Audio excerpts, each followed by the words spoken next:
காங்கிரஸ் கட்சியுடைய மாநில தலைவர் திரு செல்வ பிறந்தகையும் இணைந்திருக்கார். சார் வணக்கம்.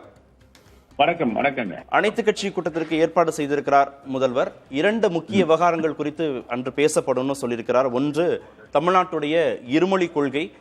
2வது, தொகுதி மறுசீரமைப்பு மூலமாக 8 நாடாளுமன்ற தொகுதிகள் குறைவதற்கான வாய்ப்புகள் இருக்கு அப்படிங்கிறது குறித்தும் வாதிக்கப்படும் சொல்றாரு. கூட்டத்தின் முக்கியத்துவம் என்ன நினைக்கிறீங்க?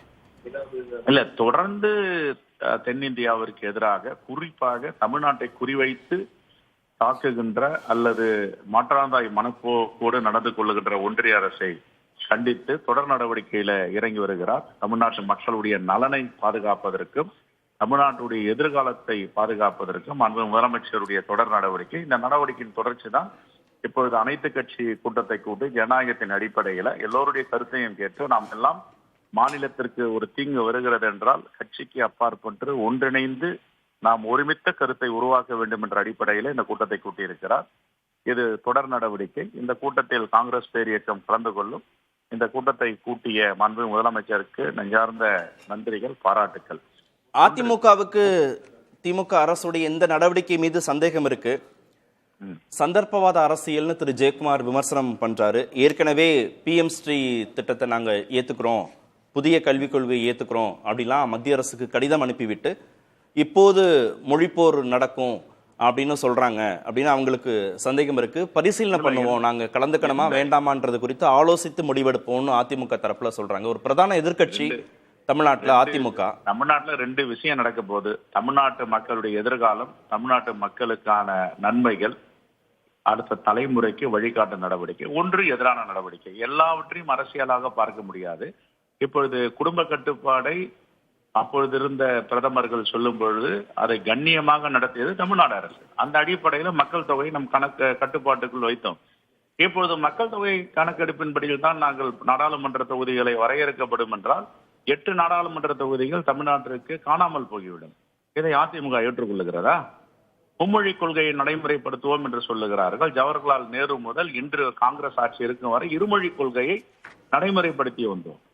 இப்பொழுது மும்மொழி கொள்கையை அதிமுக ஏற்றுக்கொள்ள, இப்படி பல கேள்விகள் இருக்கின்றன. தமிழ்நாட்டு நலன், தமிழ்நாட்டு மக்களுடைய எதிர்காலம், இதை கருத்தில் கொண்டுதான் மாண்பு முதலமைச்சர் இந்த அனைத்து கட்சி கூட்டத்தை கூட்டியிருக்கிறார். ஆகவே எல்லாவற்றுக்கும் அரசியல் செய்வது, எல்லாவற்றுக்கும் எதிர்கட்சி என்று பார்த்து நிலைப்பாட்டுல மாற்றம் இல்லைன்றதை உறுதிப்படுத்துறார். 2 விவகாரத்திலையும் இப்போது திமுக அரசு எடுத்திருக்கக்கூடிய நிலைப்பாட்டுல எங்களுக்கு எந்த மாற்றமும் இல்லை. ஆனா அனைத்து கட்சி கூட்டத்தை கூட்டி அதை எல்லோருக்குமான பொறுப்பாக அதை மாற்றுகிறார்களோ, அவங்களால அதை செயல்படுத்த முடியல, இப்ப எல்லாருக்கும் பொறுப்பு அப்படின்ற அடிப்படையில் அதை கொண்டு வராங்களோன்னு அவங்களுக்கு ஒரு சந்தேகம் இருக்கு. அதிமுக தானா முடிவெடுத்தா எதிர்கட்சிகளை மதிப்பதில்லை, எதிர்கட்சிகளை கூப்பிட்டு பேசுவதில்லை, எதிர்கட்சிகள் கருத்து கேட்பதில்லை, இது சர்வாதிகாரமாக தனியாக நடத்துகிறாருன்றாங்க. அனைத்து கட்சி கூட்டத்தை கூட்டு கருத்து கேட்டு ஒருமித்த கருத்தை உருவாக்கணும்னா இது இயலாமைன்றாங்க. இது எது உண்மை? எது உண்மை? அரசியல் பண்றதுக்கும் அரசியல் பேசுவதற்கும் எவ்வளவு இடங்கள் இருக்கு, லாட் ஆஃப் ஸ்பேசஸ் இருக்கு.